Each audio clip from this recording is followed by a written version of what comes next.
নমস্কার বন্ধুরা, আমি মৌসুমি ব্লগে সবাইকে স্বাগত। সবাই কেমন আছো? আশা করছি সবাই ভালো আছো। শুভ সকাল। আজকে সকালটা একটু অন্যভাবে শুরু করছি।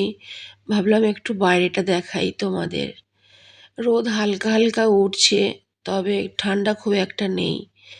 আর আজকে আমার আওয়াজটা প্রচণ্ড পরিমাণে খারাপ, কারণ প্রায় অনেক দিন হয়ে গেল আমার শরীরটা প্রচণ্ড খারাপ, যার জন্য আমি মাঝখানে অনেক দিন ব্লগ বানাইনি, কোনো রকম ভিডিও বানাইনি, ভিডিওর কোনো কাজই করিনি।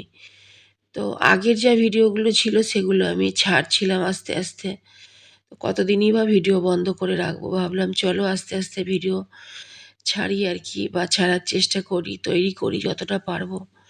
চেষ্টা করব আজকের ব্লগে একটু কম কথা বলার, কারণ তোমাদের হয়তো ভালো লাগবে না। আমার না এক সাইডে কানটা ঠান্ডা লেগে বন্ধ হয়ে আছে। আমার নিজেরও প্রচণ্ড প্রবলেম হচ্ছে। ওষুধ খাচ্ছি, এখন অনেকটা ঠিক আছি, কিন্তু তাও না, মানে কানটা যদি বন্ধ থাকে না, কখনো ডান সাইডটা বন্ধ হচ্ছে, কখনো বাঁ সাইডটা, একটা অস্বস্তি লাগে। যাই হোক, আজকে সকালে মাছ কিনেছি, জ্যান্ত কাতলা মাছ আর জ্যান্ত কালবোস মাছ। কালবোস মাছের একটা গল্প আছে। কালবোস মাছটা আমি ঝট করে বাজারে পাই না, আজকে পেয়েছিলাম বলে একদম জলে নড়ছিল, নিয়েছি।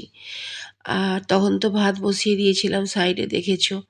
আজকে পনির দিয়ে চানা মশলা করেছি, ভাত করেছি, মাছটা আর বানাইনি, জানো তো। শরীরটা যেহেতু খারাপ না, ছোট ছোট করে শর্ট নিয়েছি। তোমরা দেখো কীরকম লাগলো সেটাও আমায় বলো। ভিডিওটা কিন্তু অনেক দিন পরে যাচ্ছে। আমি এমনিও ভিডিও কিন্তু অনেক দিন পরে, যে যখন আমি ভিডিওটা হয়তো তৈরি করি, তার অনেক দিন পর এডিট করি, তারও অনেক দিন পর তোমাদের কাছে গিয়ে পৌঁছয়। তো যার জন্য অনেকটা দেরি হয়। তো যাই হোক, বাজারে আজকে ওই লঙ্কা পেয়েছি পকোড়ার বানানোর।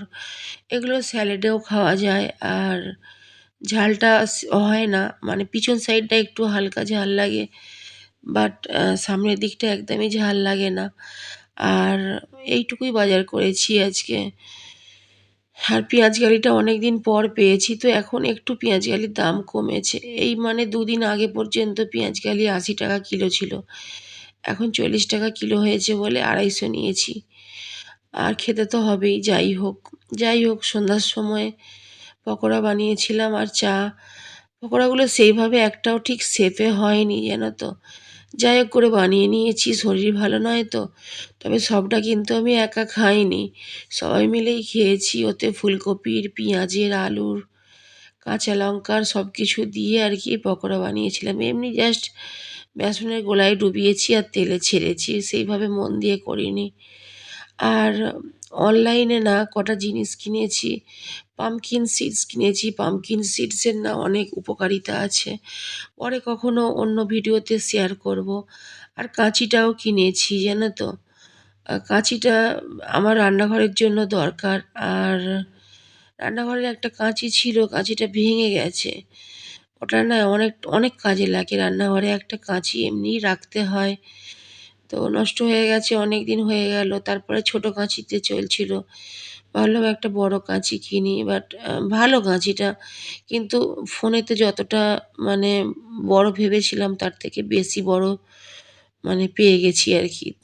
এতটা বড় না হলেও হতো আর কি, এর থেকে একটু ছোট হলেও হতো। যাই হোক, সানফ্লাওয়ার যে সিডস হয় না, তো সেটাও কিনেছি আর কি। এগুলো খাওয়া খুব ভালো, আর এর অনেক গুণাগুণ আছে, বাচ্চাদেরও দেওয়া যায়। আর এটা না একটু লাড্ডু বানিয়ে, যে কোনো ড্রাই ফ্রুটস এর সাথে আরও ড্রাই ফ্রুটস দিয়ে, খেজুর দিয়ে আমি একটা লাড্ডু বানাই। তো সেটা আমি কখনো ভিডিওতে শেয়ার করিনি, এমনি বানিয়ে আর কি আমি দিই। তো আমি বাচ্চাদের জন্য আর কি বানাই। তো যাই হোক, এগুলো শখ করে কিনলাম, শখ বলতে এগুলোর উপকার আছে বলে আরও কিনলাম। সানফ্লাওয়ার সিডসটা আর এটা কি বলে, সানফ্লাওয়ার সিডস আর পামকিন সিডস। যাই হোক, খুব ভালো এগুলো খাওয়া। পরে কখনো বলবো, ঠিক আছে, কি কি হয় না হয় খেলে। তো জুন বললো একটু খেয়ে দেখি, আমি বললাম ঠিক আছে, খা। আর এটা হচ্ছে রাত্রের দিকে। জানি না আজকের ব্লগে তোমাদের কীরকম লাগছে আমার কথাগুলো, আর হয়তো ভালো নাও লাগতে পারে, কারণ কি বলছি নিজেই জানি না।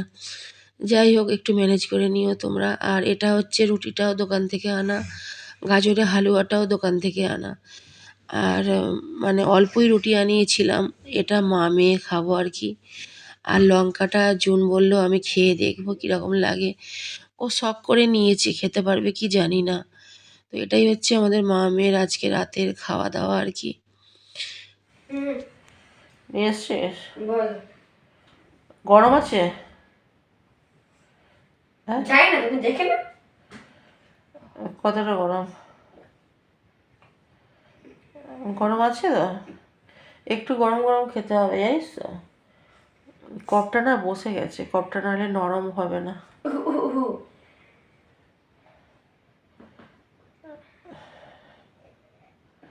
হয়ে গেল খাওয়া?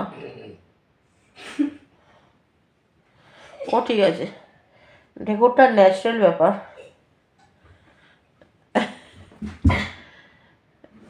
তাই তো জন। হ্যাঁ, রাধে রাধে। আচ্ছা, আজকের ব্লগ হাই তো জোনা, সবাইকে গুড নাইট করে দিয়ে যাও। ও জোন, পড়তে বসছি এখন আমি। সবাইকে শোনো, সবাইকে bye, Radhe Radhe, good night করে দিয়ে যাও।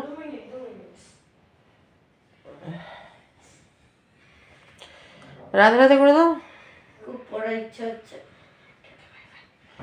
রাধে রাধে, রাধে রাধে, জয় জয় শ্রীকৃষ্ণ বলে দে অমন করে। রাধে রাধে, জয় শ্রীকৃষ্ণ। তো চলো গাইস, আজকে ব্লগটা এখানেই শেষ করছি। চলে আসবো নতুন কোনো ব্লগ নিয়ে। সবাইকে গুড নাইট, রাধে রাধে, জয় শ্রীকৃষ্ণ। আমি তো শুয়েই ছিলাম, তারপরে ওরা হচ্ছে জেগেছিল। তো তারপরে ভাবলাম ঘুম আসছে না যখন, সিটসগুলো একটু শুকনো খোলায় নাড়িয়ে নিই বলতে সিটসগুলো না অনেক দিন আগে আনা হয়েছিল, তো তোমাদের দেখানো হয়নি, আজকেই দেখালাম সন্ধ্যার সময়। ঘুম আসছিল না, ভাবলাম চলো এগুলো তো সেই আজ নয় কাল তো আমায় করতেই হবে, যতটা কাজ এগিয়ে রাখতে পারি। তারপরে আর কি শুকনো খোলায় একটু নেড়ে নিলাম, যাতে আর একটু খেতে ভালো হয় আর কি, একটু কুরকুরে টাইপের খেতে হবে, বুঝতে পারলে তো। তো যার জন্য দুটোকেই নাড়িয়ে নিচ্ছি একটু। তারপরে এটাকে ভালো করে ঠান্ডা করে ডাব্বায় ঢুকিয়ে নেব। যাই হোক, আজকের ব্লগটা তোমাদের জানি না কেমন লাগবে, তবে যেমনই লাগুক না কেন একটু লাইক করে দিও। আর ভিডিও কদিনই বা বন্ধ রাখবো বলো, ওই জন্য ভাবলাম আস্তে আস্তে চেষ্টা করি। আর ঠাকুরকে জানিও আমার শরীরটা যেন ভালো হয়ে যায় তাড়াতাড়ি। মানে মাঝে মাঝে না মনের জোর ভেঙে যায় জানো তো। আমার মেয়েরও শরীরটা খারাপ, মেয়ের শরীরটা ঠাকুরের আশীর্বাদে তাও ঠিক হয়েছে, আর আমারটা ঠিক হচ্ছে না। যাই হোক, সবাই খুব ভালো থেকো, সুস্থ থেকো। আজকের মতো বাই। আর এগুলো ঠান্ডা আর একটু হবে, আর একটু হলে তারপরে ডাব্বায় ঢুকিয়ে রেখে দেবো। নড়তে চড়তে আর কি এগুলো মানে খাওয়া যায়, আর বাচ্চাদেরও এগুলো দিও, খুব ভালো জানো তো। যাই হোক, আর সবাইকে বাই, রাধে রাধে, জয় শ্রীকৃষ্ণ।